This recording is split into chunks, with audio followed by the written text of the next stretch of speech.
Hello, folks. Welcome to another Sunday stream. It's been a lesser amount of time this time. I think about 3 weeks. So I'm excited to be back. One of those weeks was a very AI-filled weekend at DefCon. So I'm going to talk more about that later. But as always, curious who's on. But today I'm also just gonna dive straight into it. So we're going to cover two topics. I'm going to do a general overview of red teaming because the DEF CON event happened, and I can tell you about what is on the press and how my experience was there. But the results haven't been released yet, so I wanted to dive into those with you and talk about some numbers and be quantitative, but we'll have to push that off till the next live stream. We're also going to go into the LLAMA 2 paper in more detail. It's been about a month since it was released, and it's just a hefty paper. There's a lot going on. So I'll give you a demo of running the model locally. There's some great libraries and wrappers that have already been built, and then we'll talk about the details of the model as well. The point of this book club was to talk through how these large language models are built, not just large language models, but language models in general. We went through neural networks and small language models before, and then I was writing the text on how to train large language models when this paper got released, which was actually quite good timing because there's a lot that goes into large language models, and I was having some struggles summarizing it all for you folks, but then Meta went with their version, and they have a lot of nice graphics. So let's dive into that.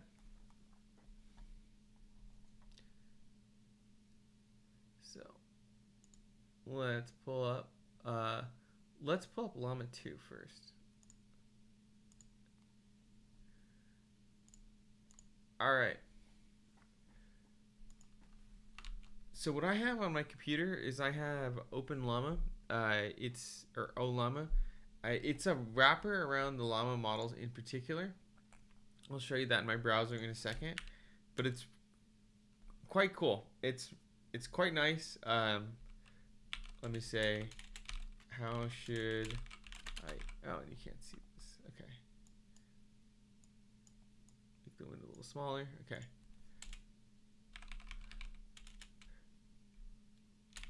What should I say to my book club?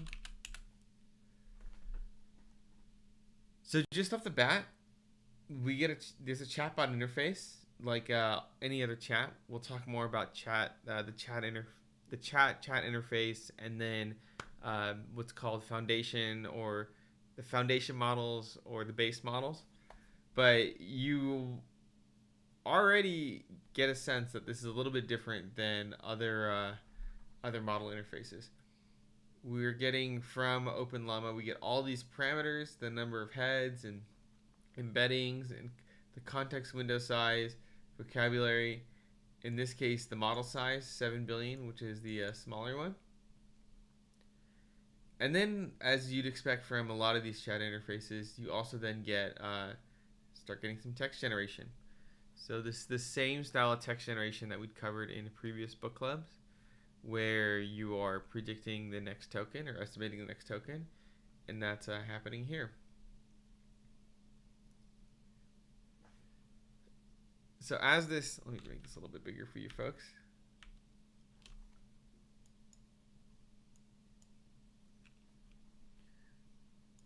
Squeeze this window.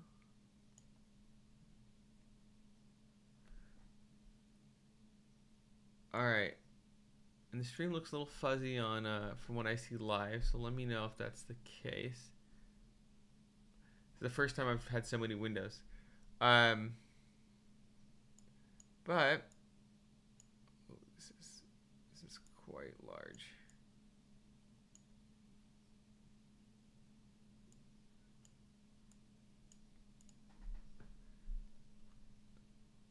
Okay, so you can start seeing some of the response here. To prepare for the book club, you want to consider the following questions and topics related to the book you read. What did you think of the book's plots and characters? Who are your favorites and why? how did the book make you feel? And then did it leave, and I'll let it continue, but while it's continuing, I'll give you some context. This is the Llama 2 model running locally on my computer. Currently, it's running on CPU, which is one reason it's a little slow. My CPU is a little old now. It's about 6 years old, so it's not the fastest. But you can see that the gears are churning, right? That this is a language model. It's giving me pretty plausible results. In this case, it suggested a book that I read. This book title looks a little strange, but this is the book it thinks you read. But after that, it's giving me like pretty good responses. So all in all, not a bad language model. It's pretty cool that you can run it locally, and it's actually really cool that they've also then explained how they built this thing. Now, there's some caveats about what they released, which we'll talk about in a second and why. But here you have it, folks. You can run these language models locally on your computer, and they can generate, especially Llama can generate pretty good text. It's actually honestly pretty cool. I'm quite excited that this capability is here and I can run this. Typically, as you folks are probably used to, you can go to ChatGPT, I think as we showed in here, or Bard, and you can generate text from the web interface there. But you can also hit APIs for ChatGPT or for Bard or for many other models, but you have to pay. It's really neat that you have a model that you can run locally on your computer itself. So let me go into there's sort of two forks we're going to take here, and I'm trying to think which way I want to go first. I'm going to show you all the versions of Llama 2 and show you how you can get this running locally yourself. Then we're going to dive into the model. So let's do that.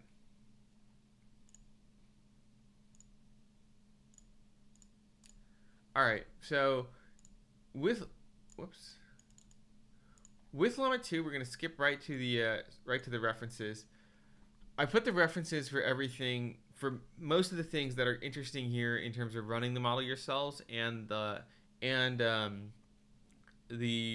primary resources that Meta has released. So what you see me running here is OpenLlama. We'll go to GitHub, but it's cool because it's not just one Llama model, but it's actually a number of different Llama models. So we'll talk more about what's going on with the Llama ecosystem in a second. But this wrapper provides a number of Llama models. You can see that they just recently included Llama 2 Uncensored, everything LLM, a bunch of other things which I haven't even like looked into 100%.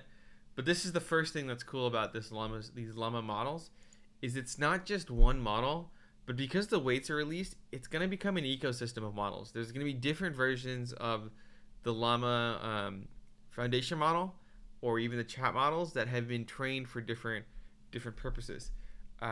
So, for example, Llama 2 Uncensored is a non-meta version of Llama that has been trained to remove some of its safety filters.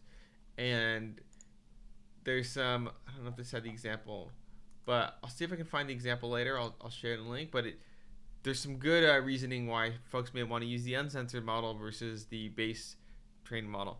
It's also interesting because as we talk about the paper, you'll see how much work Meta put into safety training, and then this is all just has been removed. Another thing which just happened, so this is where it's hard to keep up with this book club, is that Meta just literally 2 days ago or 3 days ago introduced Code Llama, which is a version of their model that's specifically good at code in particular. Again, they open source the weights. It's available, which makes it quite interesting. So another thing just right hot off the press.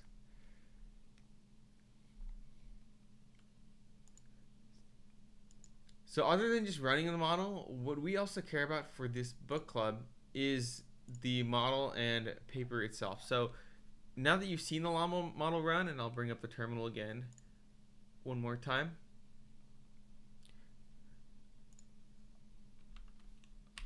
tiny bit smaller.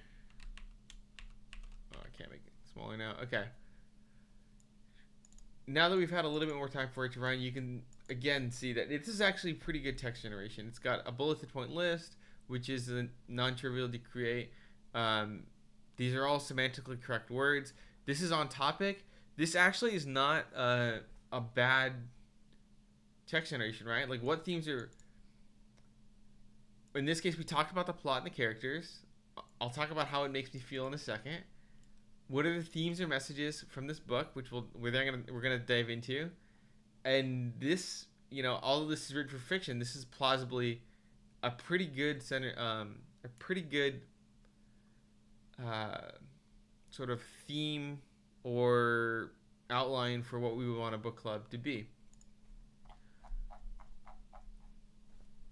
So, the cool part too, like I mentioned, is that Meta has told us how they created this, and they did a really good job of showing not just how they created Llama 2, but really how all of these models in general are created. And they, in the paper, although it's mostly focused on their Llama 2 model, they have two big comparisons that are interesting.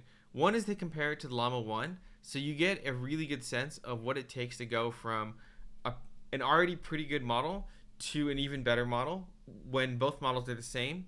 And then there's some light comparisons to other models from other organizations with benchmarks and things like that. So you also get a good comparison of how the Llama 2 model compares to the other closed source models that are out there. It makes it quite an interesting read. And so what I have done, and I think a number of you may have already seen, is that I've taken the paper and I've summarized the main section. So at any time, you're welcome to go through and read this summarization yourself. What I'm going to do today to make this particular session a little bit more interesting is I'm going to flip between the summarization and the paper live, so you get an aspect of both. If you'd like to follow along, I will put this into the chat once again. Let me find Restream for those who've just joined.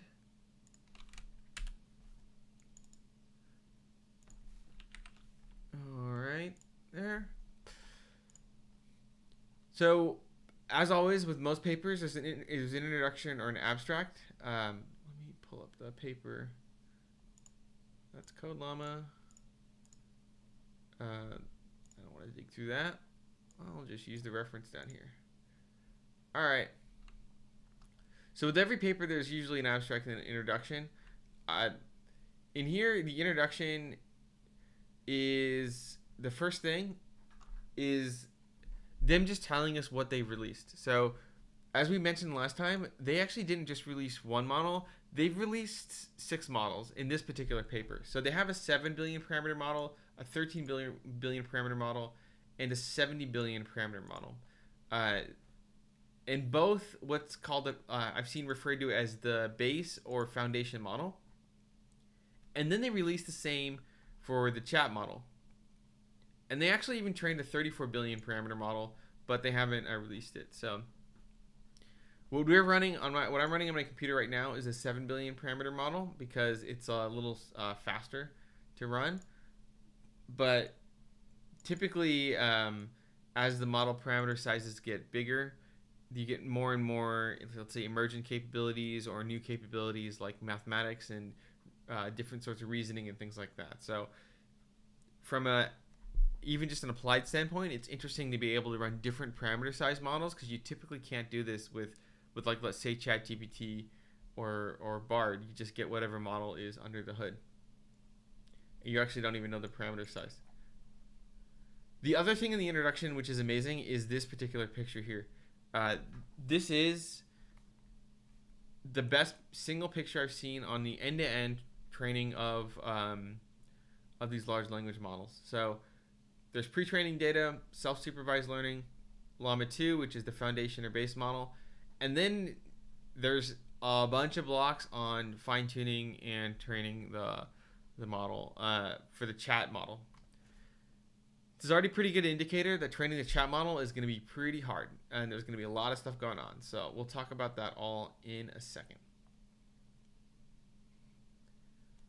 The next section is pre-training. So pre-training is a topic we've covered in previous book clubs. Everyone on the chat, I'm sure you already know about it. Let's see if I can pull it up. So we did a light section on pre-training here, and there's the Andre Karpathy video with a pre-training model size that you can do yourself. But in here, they talk about what it takes to pre-train a massive large language model. What stands out to me, firstly, is, let's see if I can find the quote. It's that they actually didn't change that much from Llama 1. So it's kind of interesting that to make this so much better, to release, what is the next version of this model that is apparently much better or noteworthy from the first version, is it didn't actually require that many changes from Llama 1. What they primarily changed, as you can see in here, is they trained on essentially the same data set as before. They don't tell you the data set, which is interesting because in the Llama 1 data paper, they do tell you about what data sets they use. But they did change some more the attention mechanism, which was, and they using group query attention rather than the normal like full query attention. And rather than me just saying that, let me just show you what that looks like in an image.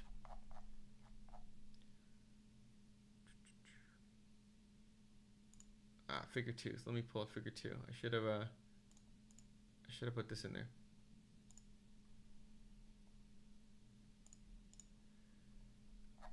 It's this picture here. So this is multi-head attention, and this is the, let's say, vanilla attention that was used in the first paper and what we talked about before, where each query keys and values have their own set of full matrices and they all get trained one-to-one. Group query, as you can see, collapses that, where they group the queries and keys into a smaller amount. I haven't done full research into this. I haven't fully summarized this paper, but both from my reading of this quick paper and also from Llama 2, this saves a lot of memory and training time, but doesn't substantially degrade the performance. This also intuitively makes more sense to me. It felt like you're training a lot of stuff over and over and over again. This sort of, I'll call it a hierarchical approach similar to Bayesian modeling, seems to be a good medium, and it's what one big code change that they made in Llama 2.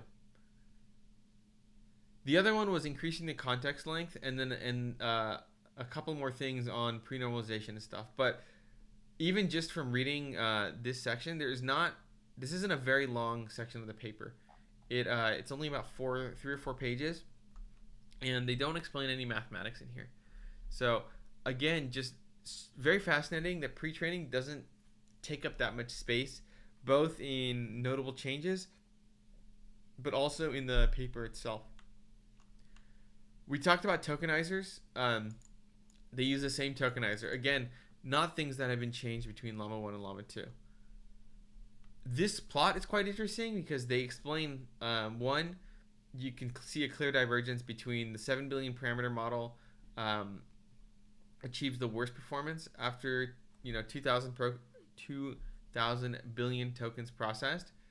The larger models do better. It's very clear that the more parameters you have in the model, the better it's able to, the better training loss that it has. But also they note that this didn't quite stop, right? There was all these models start at the same place. They start diverging, but they all linearly were still increasing. So theoretically, if they kept increasing the number of tokens that they were processing, the performance of the models could have gotten better and better and better. They just cut it off at this particular point. So it seems like it's open research, or that if they just took more time training, these models could have been even better, which again means that there's not an architectural limitation. At this point, there's just a time limitation in pre-training these models. We covered a lot about the peak emissions and stuff in the last book club, so I won't talk about them again, but it took a lot of GPU hours to train this model. I think it was around 1.7 million GPU hours. Let me see if I can pull that up. I know I pulled that stat out of here. Yeah, about 1.7 or 196 GPU hours to train the 7 billion parameter model. So, and these are they're not even just consumer GPUs; they're just like the super high end A100s, which are, I think they're like $40,000-$50,000 a piece. So, all right. For today's book club, by the way, if you have any questions, we're just gonna keep steamrolling through the paper. So if you have questions, drop them in on the chat at any time, and I will get to them. But for now, I'm gonna keep going with fine tuning. So fine tuning was quite interesting because fine tuning was the toughest part to read in this entire paper. It introduced the most changes, it had the most math, and it took it was tied for the most amount of pages that were used in the paper itself. So in fine tuning, there were four sort of ideas, and there's actually more in iterative fine tuning.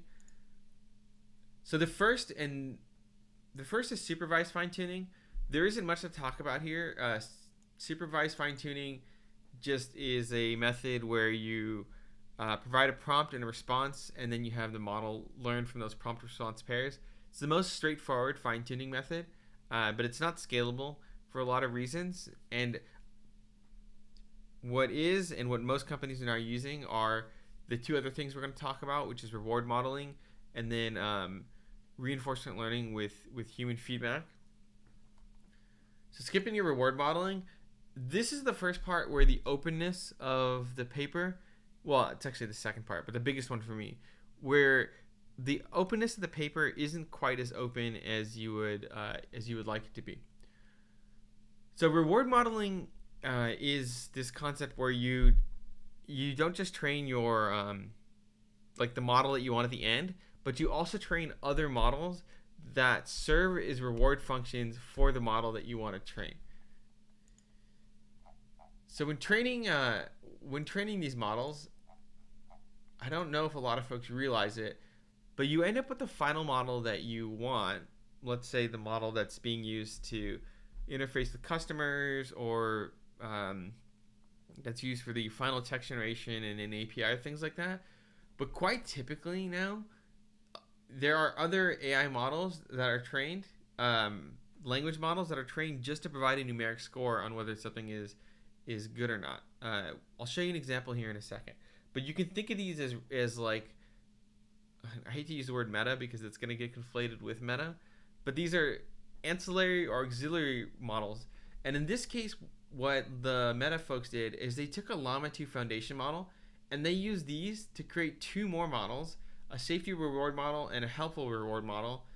And they also took a LLAMA 2 base model and they used that to create the LLAMA 2 chat model. So there actually are multiple models that came out of this. And what they stated in the paper and how they did this is they just took the prediction and next token head off and introduced a linear regression head, which outputs a value from, I don't know, but I think negative infinity to infinity, which can be used as part of a reward function that is used to fine tune this particular model here. There's a lot going on there, so I'm going to go through it again in a little bit more detail. But I just want you to keep in mind that it's not just 6 models that they've released to the public, but they actually have a series of models internally as well. Now, the reason I'm not pulling these reward models up and showing them to you is because they did not release the reward models, which actually is kind of a bummer. It would be cool if they released the reward models, because then people could use them to train their own sort of versions of LLAMA 2, or to update other, what am I trying to say? To update any other model that isn't just the LLAMA 2 model. But there was some strategic choice made not to release the reward models, which is why I don't have their weights to show you.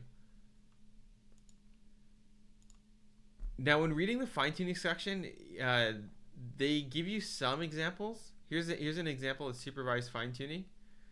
But where the real interesting parts are is actually in the appendix. So if you just skip and you go down to, let's go to, where is it?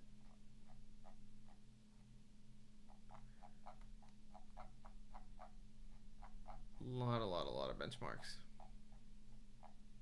Okay, so here is where you just get a sense of how these reward models work. So I'm going to say this is a content warning. Hopefully no children are watching this stream today. But this is the one place that they really show you what's going on with the reward model. It's actually these 3 pages. I'm going to pick the safest. Well, I'll use this one because there's a nice divergence. So there is a particular dish called, sex in a pan, as it's listed here. If you're not familiar with this dish, if somebody comes to you and asks you this question, you might feel like they could be asking one of numerous types of things, right? And what we see here is different responses from the LLAMA model, which I won't read out loud, but there is one that is a particularly safe response, and the safety score here is 0.53, and the helpfulness though is 0.18. And then as we go in and we go to the safest response, you see what here is a response that is particularly safe. We tend to call this a refusal or rebuttal in from what I've seen in various conversations. But the model doesn't really answer the question. It sort of just diverts, and again, refuses or rebuts, and doesn't want to really answer the question. So we have a very high safety score, but we have a very low helpfulness score. And this is what the reward models do. They take a bunch of different responses from either one prompt or a variety of different prompts, and they provide a numerical score that can be used for further reinforcement learning. And so, again, while I wish these reward models were released, they were notably not released. And not a ton of information is provided about exactly what they do in detail. They're just told that, the first round was reward modeling. So a lot of papers on reward modeling, or a lot of pages on reward modeling. There is some mathematics now brought in where the reward model weights are used to provide this sort of ranking. And this ranking is the thing that's used to update the weights by a particular degree. So as you can, after the reward model is trained, they provide some high-level metrics on how the reward model performs, whether it's safe, helpful, how it does on different data sets. Interestingly enough, they actually use 2 other reward models that have been released. I think this one called Steam, and then Open Assistant, and then actually GPT-4, which is not explicitly trained as a reward model, but they actually use it as a comparison reward model itself. As they tend to show here, the reward model tends to do the best on its helpful and safety data sets, but they actually then show the reward model scores on other open source helpful and harmless data sets. In this case, they use Anthropic, showing that the Anthropic, their models tend to do really well on the Anthropic helpfulness and harmfulness. They do about equivalent on OpenAI's summarization, but on average, they're better than anyone else's reward model. So this table here is literally just them showing that the reward model is as good or better than anybody else's. They again show scaling trends, similarly like they did for the base model. And that's the section on reward modeling. They then go into iterative fine-tuning, which is the next version and way that they they train these models. So using the reward models, they talk about 2 methods: policy proximal optimization and rejection sampling with fine-tuning. This section again is notable in that they're using 2 different methods, and in particular, over time, they switch from using what I'll call the standard method, proximal policy optimization, into rejection sampling with fine-tuning. We'll go into a book club just on fine-tuning methods because there are more than just this, and this is a whole thing in and of itself.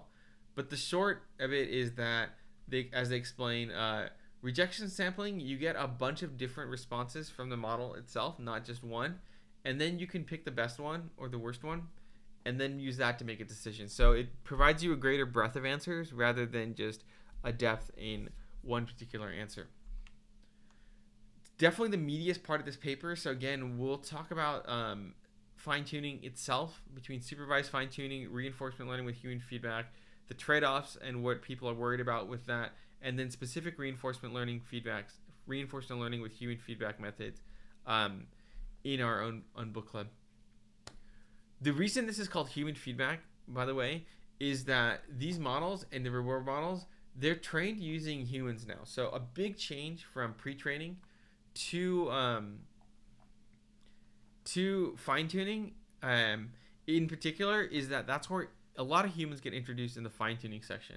So whether it's supervised fine-tuning where people are writing the prompt response pairs, or whether it's any of these methods such as reinforcement learning, there's a whole section here on how these reward models are trained by having humans look at a bunch of output responses and say whether one is significantly better, slightly better, negligibly better, or unsure. And it's these side-by-side preferences that people see, which trains the reward models to know which one to prefer or not prefer. And as they go into here, it's not even just they didn't just rank one dimension, which was which one was better, which one was worse, but they also then ranked a different safety dimension, which was then used to train a safety model. So let me see in this paper if they show you the rating interface in the appendix. Otherwise, I will see if I can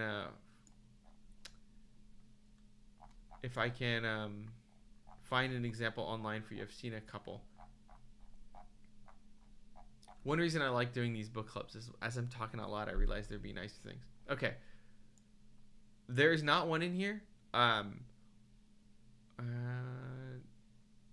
I see. They haven't provided their interface, but their Anthropic has shown what theirs looks like. So I will find you Anthropic's, and we'll talk about that in another book club. All right. Let's go back. All right, the last thing I want to talk about in here is this thing called ghost attention. This is a novel. They mentioned it. This is a novel thing that they've introduced. So it's one of the original contributions to this paper. So a cool thing about this paper is they do talk about how they built the model, let's say using the normal techniques and the choices that they made, but they do have a couple of novel things that they introduced. This is one of them. So something with these chatbots is that sometimes you want them to take on a persona and they carry it all the way through. So like talk like Shakespeare, use an English accent. In this case, they said always answer with emojis. The initial version of this model, when you say always answer with emojis, it doesn't. It does it for one turn, but then it just stops. Right? It moves far enough away from the original prompt, or it just loses it maybe in the context window that it doesn't continue answering with emojis. So the desired behavior here is that you want it to continue answering with emojis. So in this case, who are you? And then, provides these confusing things. How do you go from Paris to New York? Explain the extinction of dinosaurs. So in this case, it does a pretty good job of matching emojis to what the prompt is. And the way they essentially did this, they have a lot of words, but they basically just took a multi-turn conversation. They appended the prompt, the sort of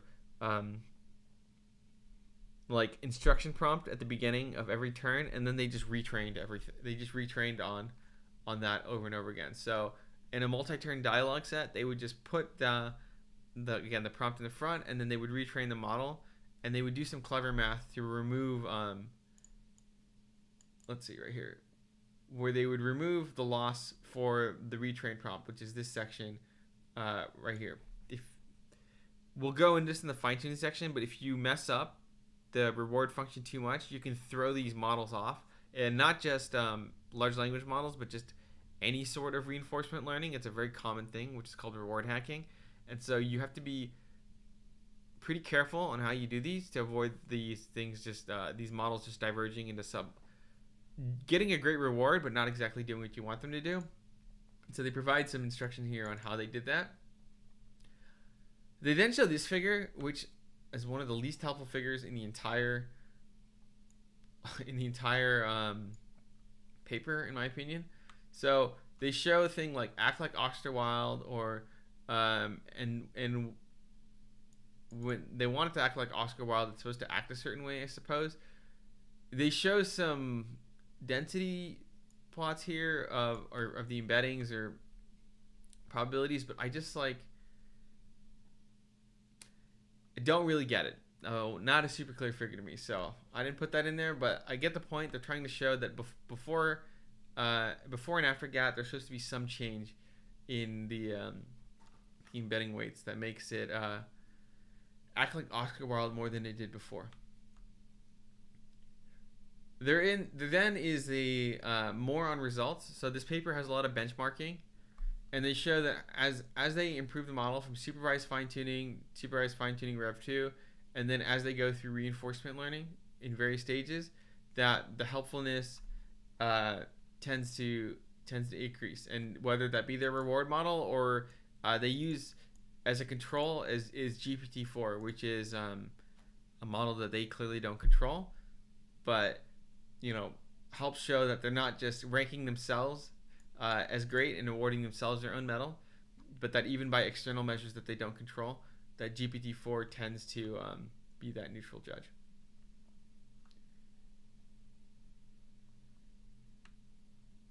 Another interesting fact about this paper, and actually just in the machine learning world in general, is that there's this split personality, I think, and this is in people.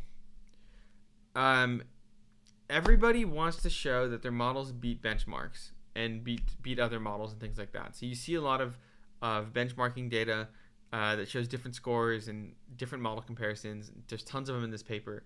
But then eventually they get back to, what really matters is what people think. So in here, they do then take a lot of time to explain, well, here's human preference data for wins and losses. So this is what raters say, with 3 raters per prompt. So in this case, there were 12,000 ratings. But then there's a section where they go, well, but we can't really use humans because humans are super biased, or could be biased, and they have different feelings, and there may not be some reliability. So it's just, in every paper and everywhere I've seen, there's this always this duality between the data comes from humans, but we want to rate it objectively using benchmarks. But benchmarks can't capture everything, and what really matters is what people feel about it. So we will have people rate them. But then we also realize that we couldn't ask everybody in the world, so the methods are biased. And there's this continuous sort of, I don't want to say tension, but always back and forth that we'll talk about in future book clubs, and it's here as well. Before we move off the fine-tuning section, just real quick, I just want to note that Meta had 1 million ratings in just one portion of their let's see, in just one I want to find it for you. There's one table that really highlights this. This is GPU time. Okay. So in pre-training, they talk about how many GPU hours it took to train these models, and it's a lot. So 1.7 million for the fine-tuned model. Within this paper as well, they show a table that shows the number of human ratings, and there are a lot. It took a lot of human ratings to create this, and probably is in the appendix. It took over 1 million. So 1 million GPU hours and 1 million individual ratings. This is the size and scale of these models, which is why you and I are not training them at home. We don't have 1 million hours to wait in front of our computer.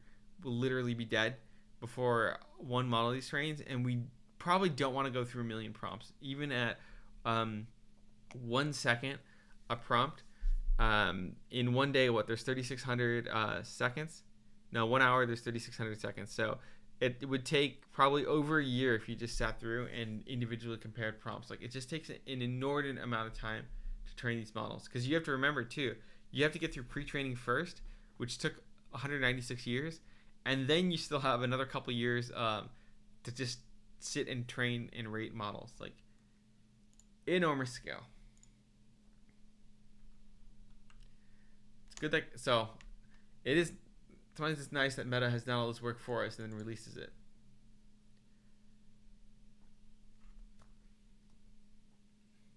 All right, so even I'm going to take a break here for a second. So as we keep going through this paper, of course, the interesting portion will be the model training itself. But then another sort of overall or meta fact is that the safety portion of this paper took another 7 pages. So they took just as much page space to explain how they made the model safe as they did for explaining the model training itself.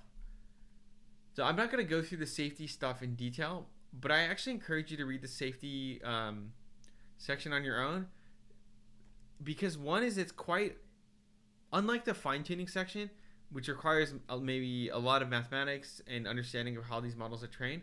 The safety section is a little bit more of a casual read. You can go through it without being a model expert and really understand what's going on. It's a much smoother reading experience. The other reason I suggest you read it is they did safety training while they were fine-tuning, so it's actually an easier way to understand the fine-tuning section by just reading the safety section and understanding the deliberate choices made here before going back to the fine-tuning section and then getting more concrete and better examples of why and what is going on during the safety training section. During the fine-tuning section. In here, they talk about the sort of harms that could come out of this model. So even aside just from LLAMA 2, the safety section does a good job explaining of what could go wrong with models in general. And then there's a nice section comparing the difference between helpfulness and harmful and safety and helpfulness. So the easiest model to make safe is a model that doesn't do anything, but it's not a very useful model and it's not very helpful. And the most helpful model is one that will answer everything you want. But of course, if you ask something not so great, the model will abet and help you in that, which is also not desired. So there's a big tension between, in this case, writing a scam email for requesting $10,000. And so before safety training, this is what it looked like. It would be quite helpful. But then after safety training, it'll refuse. This is another key point of these models and something we'll talk about in red teaming. This balance and assessment of creating these models and how safe or helpful do you make it, and then how do you even assess the measure of safetiness. So more graphs here where there's an explanation of how the distribution of safetiness and helpfulness changes over time. They're trying to show here that the safetiness increases substantially while they didn't hurt harmfulness, which is always the sort of key thing that you're hoping for. You want a very helpful model, or at least one that doesn't get worse in terms of helpfulness, but you can increase the safetiness is more. You can increase the safetiness to a high level. This is the phenomenon we were talking about earlier, which was the measure of false refusal, and that how often does the model just refuse things even if it's a question or an intent that was safe. Many more plots and figures, and then red teaming. I'm going to talk about this last because we're going to cover this in the final portion of our book club, but red teaming is a key thing that comes up over and over and over again. We're almost at the hour mark, so I'm going to just go over the summary now. There's the final 2 sections on discussion and then related work and conclusions. Discussion is interesting. They cover some topics that they sort of left out in the earlier 2 sections. Pretty easier to read through, and in terms of this book club, not anything that's super interesting that I would want to bring up. The only one is the justification of why they released the model. It's interesting to read that because they're the biggest company that's releasing these models, and you can get a sense of why they decided to do that. I've also linked an interview with Mark Zuckerberg where he also addresses this topic, and he provides more of a CEO perspective. So interesting to compare their strategies. And then with the final two sections, they provide a lot of references to other works. So if you're going to dive deeper into research, it's a really succinct place to see all the relevant research that was required to produce this model, and then just some final nice graphs about the distribution shift. They don't tell us which reward model this was, but just how over time, when you just start with supervised fine tuning, then annotation, then V1 and V2, what the distributions look like. So there's another point of the paper that was a little frustrating because they didn't show the pre-training model or the pre-trained model, what the distribution was there, and they don't show you the distribution for V3, V4, and V5. So another sort of strategic choice they made where they released some of the information but not all the information. So even just Meta itself, open sourcing parts of the model and how they built it, but not everything.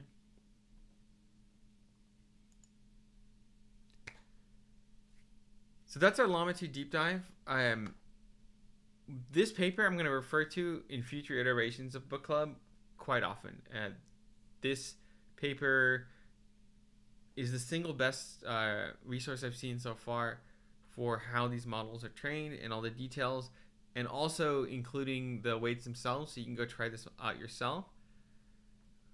What we're going to cover on a little bit on this book club and then future book clubs is evaluations. So we're going to talk about benchmarking. We'll talk about automated benchmarking and evals, red teaming, reward models, because reward models are a version of benchmarking, and human preference. The reason I want to bring up these topics next is actually three reasons. One is there's a lot of focus on the computation of the model and the architecture itself, but as you can sort of get a sense of, what has a very large effect on how these models work, independent of the architecture, is these schemes of how you fine-tune these models, reinforce them with human feedback, and then also how you evaluate them, both through reward models and benchmarking. It's these things that, like I said, shape the model, but also are used to compare models. And as more and more models come out, like with the Llama 2 models, nobody's changing the Llama 2 base architecture, right? Like nobody wants to retrain a whole model. What folks are now doing is they're retraining the Llama 2 models, and then they're showing on benchmarks how they're different. So same architecture, but using benchmarks to show how they're better or worse. So getting a good understanding of benchmarks means that you will be more informed in being able to understand and decide what model works best for you. The other reason is that I'm just heavily involved in red teaming these days. These models, I went to the DefCon event and was one of the leads that helped put that event on. And so I keep seeing red teaming coming up over and over and over again. So Meta has a whole section on how they red team your model. Anthropic released a paper that was literally just on red teaming, which will be the subject of our next book club. And the U.S. White House is essentially asking, let me show you, White House, DefCon AI. Well, actually, here's the NPR article, and actually, it's on the front page of NPR today. It's right here. There have been multiple NPR articles on this red teaming event, and there's been government officials like this woman here, Arati, who attended the red teaming event, and they are making policies and decisions. Oh, I'm not even showing my window. They're making policies and decisions on red teaming. So this topic keeps coming up over and over again. It's what took up my entire weekend 2 weekends ago. So we're gonna do a deep dive on that. And so for today, that's where I want to leave our book club. Super cool paper. I invite you to go try Llama 2 out yourself. In the next iterations of the book club in the next coming weeks, I'm gonna write another chapter here on evaluations. You'll see another one in here called model assessment, and there's gonna be, I'm gonna put this evaluation thing in down here, but we're gonna talk about benchmarks, red teaming, and reward modeling. Overall, though, this is just an area that continues to change and grow and have a big impact on our lives. So I'm gonna keep talking about it in subsequent book clubs. And the good news is I feel like I've finally understood how we're gonna approach this particular book club. I know at the start it was a little bit of a mix between talking and my code and now introducing this resource. What I'm gonna do moving forward is I'm gonna just write the outlines of what we're gonna talk about in the guidebook here, and I'll get them updated. And when they're at a pretty good spot, an okay spot, I'll send an email out and post on our Discourse that this is the summary, and then that subsequent week, at least 1 week later, we're gonna talk about that particular topic. So, as always, let me know what you think about that cadence. Today there weren't many questions, so I'm gonna pause here for a second. If you have any questions, please feel free to put them into the chat. I'm gonna see where this thing ended up while we're there. Let's see where we are at.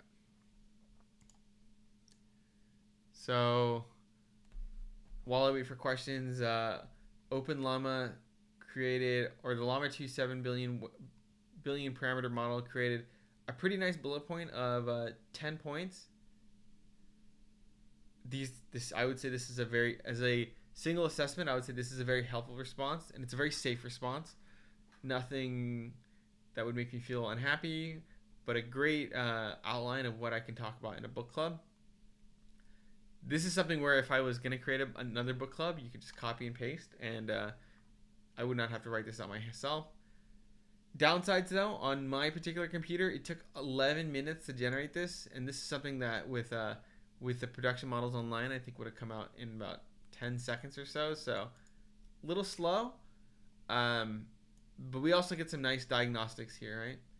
I haven't fully gone through all the diagnostics and metrics that LLAMA provides, but something about load time, print timings, how long it took per token, and so on. So already you can see a deeper dive into the architecture and internals of these models and what's going on than you would get from a normal interface.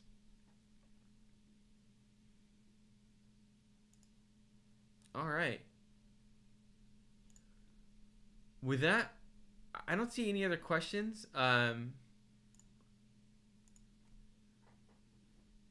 will send out an email with a summary about what we're going to talk about next, probably in a week or so when I get the basic framework up.